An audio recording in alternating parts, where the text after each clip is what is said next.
Okay, it's 11 o'clock. Shall we get going? The guest this week is Douglas Brady from Edinburgh Worldwide. Obviously, interesting to talk to because of the whole cyber attack, but I find that we like anyway. So there's a bit of news to run through first. 4 things that I pulled out. It's only got a bit busy the last couple of days. HarbourVest, we're going to be talking about. Greencoat UK Wind, BH Macro, and Schroder Capital Global Innovation, but there were other pieces going on too, so do read our news. HarbourVest first, decent sized company. As you can see, the NAV's flatlined in the last sort of couple of years. That's really related to general kind of slowdown in exits in the private equity sector more than anything else. And a bit related to the pullback in the valuations of growth stocks. But flat NAV versus falling NAV is obviously, it's not too bad really. But the discount really got wide at the beginning of 2022 when interest rates started going up. And it is way too wide. If you read my sort of Citywire articles, I bought them when they were about 45% discount in October last year. And it's narrowed in a bit since, but they are trying to tackle it. And they have sort of toughened that up in this week. So back in February last year, they said, we're going to create a distribution pool. We're going to fund it from the distribution portfolio. So 15% of those will go towards funding some kind of return of capital. That's buybacks or dividends or tender offers. But buybacks is the most logical thing here. So they've bought back $90 million worth of stock so far. And they've still got in that distribution pool about $52 million to spend. But with effect from tomorrow, they're going to double the allocation to the distribution pool to 30% of all the distributions portfolio. And the forecast is that they're going to get a lot more this year than they did last year. So they're saying $609 million, which provides $183 million of firepower. They're not being too aggressive with that. They're saying it's about 16% of the portfolio instead of 19% on average. And you'll be able to see that here.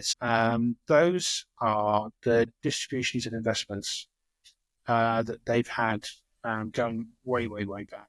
And you can see that those really slowed down that's the year to 31 January 2024. They were only 7.9% NAV. Long run average is 19, remember. And that, as I say, is what's related to the slowdown in the NAV appreciation, because they're quite conservative when they value things. They get quite big uplifts in NAV when they exit stuff. That's common across the whole of the private equity industry, really. So a slowdown in realizations means that the NAV slows down too. If things pick up again, the way that they're saying, so they're saying that 7.9 is going to go up to about 16 again this year, they think. And that could imply that you get NAV appreciation too, as well as these extra buybacks to improve the share price. So that could all be quite good news. Did you see a continuation vote?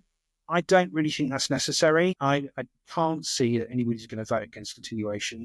It's actually got a great long-term track record. It's really just is this discount problem that they need to sort out. Part of that is the cost disclosure thing. Dave went to a meeting at the AIC this week. The FCA is just being really awkward with this. They're dragging their heels and trying to backtrack. He'll write something next week, I think, so you'll get some more info on that. And the discussion does get sorted out. The other thing they want to do is simplify the structure. And as far as I understand it, that means instead of investing in a whole range of HarbourVest funds, which is what they do currently, they're going to create a separate managed account, and that will invest directly in the GP funds of the portfolio companies. So you're kind of removing a layer of structure, kind of. But all of the individual HarbourVest funds have their own borrowing facilities. And so actually, by doing that, going directly, you do reduce some of the leverage, which could be good news, I suppose. Well, maybe makes people a bit more comfortable. That's that one. Greencoat UK Wind. Again, the discount opened up here really in response to the rising interest rates, but it didn't really get going on the sort of big solid funds until later. But it is getting silly now, 20%. Yield 8.6. I just think that is just the wrong price now. They did have, however, a hit to the NAV, and I think this is a one-off. And I have sort of seen it coming. We'll talk about why in a minute. They've upped the dividend and under inflation again, and this is something they've got a really good track record of doing, is paying dividends that rise with inflation, and obviously that's golden if you're an income investor, and especially if these things are covered and the yield is as high as it is. They've sold stakes in 2 wind farms recently. Those went through in line with NAV. That's great and quite good news, although we have also had some news from GCP today say that they sold some wind farms at a discount to NAV.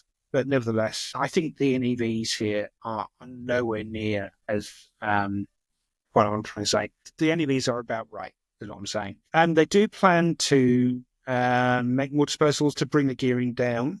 So I think they're paying for the revolving credit facility first, because obviously with the interest rates higher, that's more expensive.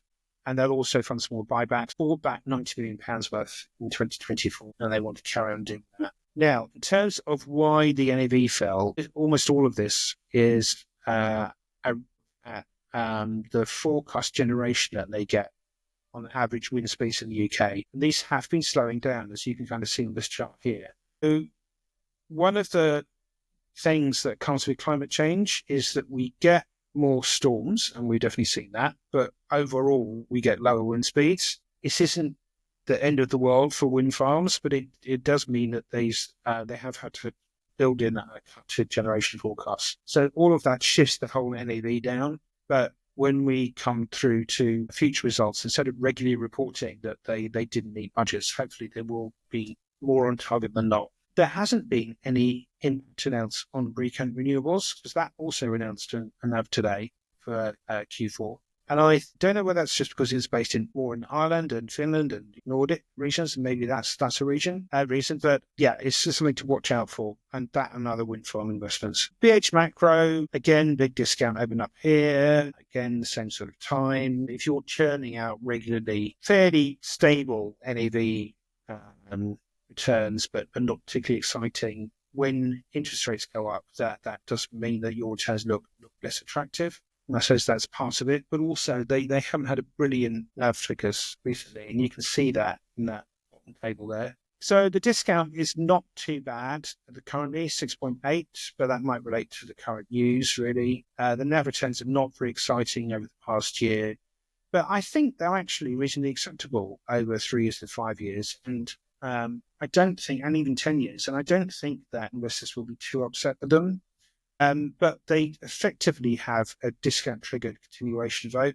So because the discount averaged more than 8% over a 12-month period, they have to hold class closure meetings. So effectively, shareholders vote whether to close the class or not. So they've got a sterling class and a dollar class now. They used to have a euro class, so that class did close a while ago. Obviously, the board's saying, don't vote for closure, keep the whole thing going. But if shareholders do vote for both classes to close, then they're going to have to put forward something that will end up. If you lose the vote for one class, and I guess if the smaller one, the dollar one, then it's more likely that they'll just kind of do some switch, or there's a redemption opportunity. There might be a redemption opportunity anyway, and it's just going to be interesting to see what happens. The meeting's on the 18th of February. I think for the long-term track record, it doesn't deserve to die this point. And then one that does deserve to die. Schroder Capital Global Innovation, the old Woodford Patient Capital. And it's such a shame for Schroders, because I think they've tried their best on this. And the market cap's only 89 million, but the discount's quite wide. So the assets would sort of almost double that. There's a meeting now on the 26th of February. The board is saying, we're going to recommend that you wind this thing up. They feel it's too small. So if you vote in favour of all the proposals, then it will discontinue and there will be a managed wind down. So it's not a portfolio you can liquidate in a hurry. And actually, as I say, the Schroders team has done a reasonable job. So they started making investments in 2019. Quite a lot of those investments are relatively new for growth capital. It takes a while for these things to come good. They're valued at just below the money they've invested. You'd expect these things to start coming right in 2 or 3 years' time. And almost all of the NAV fall that the fund's experienced all relates to the things that Woodford bought. And you can just see what a terrible job he did with picking stocks. It's a thing I've been consistent on for a long time. So if Schroders come back and say, we'd really love to keep this going, maybe if there's some way of rolling it into British Opportunity, then I wouldn't be averse to that.